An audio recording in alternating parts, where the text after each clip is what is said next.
और चलिए इसी खबर पर और भी चर्चा के लिए हमारे साथ रांची से संवाददाता अजय लाल जुड़ रहे हैं। अजय लाल का रुख करते हैं।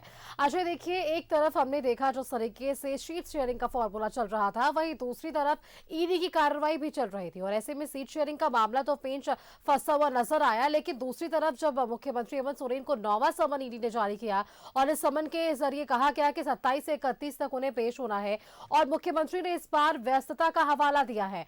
अब ईडी का अगला स्टैंड क्या हो सकता है अजय, क्योंकि जिस तरीके से हमने देखा है 7वें समन पर ईडी ने उनसे ही पूछा था कि समय, जगह और स्थान आप बताइए, उसी स्थान पर और उसी समय पर उसी जगह पर आपसे पूछताछ होगी।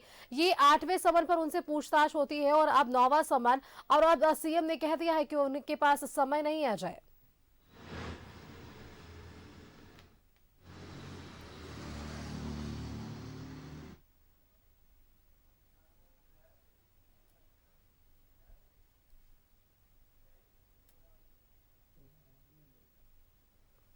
वापस हम उनसे जुड़ने की कोशिश करेंगे, लेकिन जिस तरीके से ईडी की कार्रवाई आगे बढ़ रही है, 9वां समन मुख्यमंत्री हेमंत सोरेन को जारी किया गया। 27 से 31 जनवरी तक उन्हें पूछताछ के लिए बुलाया गया था, लेकिन इस बीच मुख्यमंत्री के सचिवालय कर्मी ने सीलबंद लिफाफा लेकर ये संदेश वहां तक पहुंचाया है कि मुख्यमंत्री के पास समय नहीं है, व्यस्तता का हवाला दिया गया है। लेकिन जमीन घोटाला के इस मनी लॉन्ड्रिंग के मामले में ये पूछताछ अहम मानी जा रही है। वापस से हमारे साथ संवाददाता अजय लाल जुड़ चुके हैं। अजय, मेरी आवाज आप तक पहुंच रही है? बिल्कुल। देखिए अजय, जिस तरीके से हमने देखा ये पूरी कार्रवाई चल रही है ईडी की, 9वां समन जो है वो मुख्यमंत्री हेमंत सोरेन को मिल चुका है। 27 से 31 जनवरी तक का समय दिया गया और इस बीच मुख्यमंत्री ने एक संदेश भेज दिया कि उनके पास समय नहीं है, उन्होंने व्यस्तता का हवाला दिया। लेकिन जिस तरीके से ईडी भी जो है वो हार मानती हुई नजर नहीं आ रही है। एक के बाद एक समन और जमीन घोटाले में पूछताछ के लिए ईडी जो है वो तत्पर नजर आ रही है। देखिए सुष्मिता, इस मामले में अब मुझे लगता है कि हेमंत सोरेन सरकार पर एक बड़ा संकट आने वाला है। संकट इस मायने में मैं देख पा रहा हूं कि आप कल्पना नहीं करेंगी, 4 दिन पहले तक किसी को एहसास नहीं था कि बिहार के मुख्यमंत्री नीतीश कुमार इतना बड़ा फैसला लेने जा रहे हैं। और कल 28 जनवरी को जो जानकारी मिल पा रही है कि कल शाम 4 बजे बिहार के मुख्यमंत्री नीतीश कुमार इस्तीफा देकर एक बार फिर से भाजपा के सहयोग से सरकार बनाएंगे। देखिए, चीज़ों को यदि आप एक एक करके देखेंगी तो पूरी तस्वीर आपको साफ दिखाई पड़ेगी। आप देखिए, राहुल गांधी की न्याय यात्रा पश्चिम बंगाल में एंट्री करने ही वाली थी, उससे पहले ममता बनर्जी ने साफ कर दिया कि वो अकेले चुनाव लड़ेंगी। उसके बाद राहुल गांधी की यात्रा बिहार में प्रवेश करने वाली थी। उसके पहले नीतीश कुमार महागठबंधन से अलग होकर अब सिर्फ फॉर्मेलिटीज रह गई है, जैसा कि हमारे पास जानकारी है कि अब ये भाजपा के सहयोग से सरकार बनाएंगे फिर से।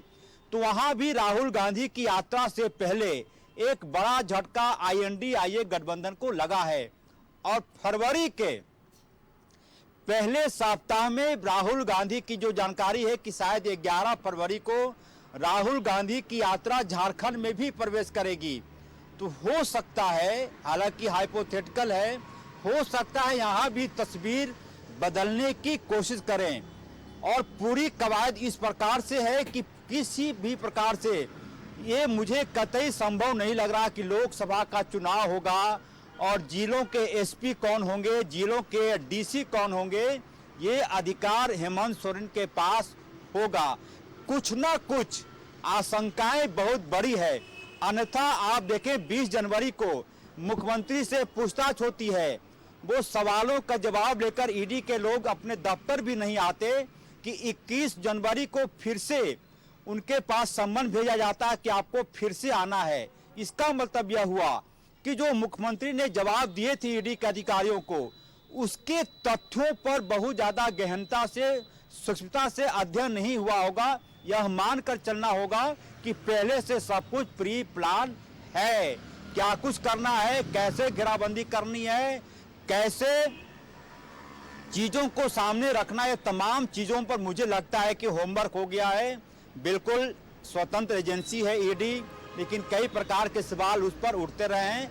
मैं बार बार कह रहा हूँ, इससे पहले जितनी बार मेरी चर्चा आपसे हुई थी, मैंने कहा था कि हेमंत सोरेन सरकार को कोई खतरा नहीं है, लेकिन अब आशंका घिरती जा रही है कि हो सकता है झारखंड में एक बड़ा राजनीतिक घटनाक्रम आपको हाल के दिनों में दिखाई पड़े। सुष्मिता, बिल्कुल अजय लाल, बिहार का भी आपने जिक्र किया, क्योंकि जिस तरीके से आपने इस बात का हवाला दिया कि वहां पर राजनीतिक परिवर्तन जो अब देखने को मिल रहा है, कुछ भी हो सकता है। लेकिन अगर झारखंड विशेष की बात करें तो सीट शेयरिंग का जो फॉर्मूला है वो पेज में कहीं ना कहीं फंसा हुआ नजर आए, उसकी रफ्तार भी धीमी नजर आए, और अब ईडी की ये कार्रवाई की जो तेजी है वो हम देख रहे हैं। फिलहाल आपका बहुत बहुत धन्यवाद अजय हमारे साथ जुड़ने के लिए और तमाम जानकारियां हमारे दर्शकों के साथ साझा करने के लिए कि अब इस पूरे मामले को लेकर ईडी का और क्या कुछ रुख जो है वो ईडी अपना सकती है।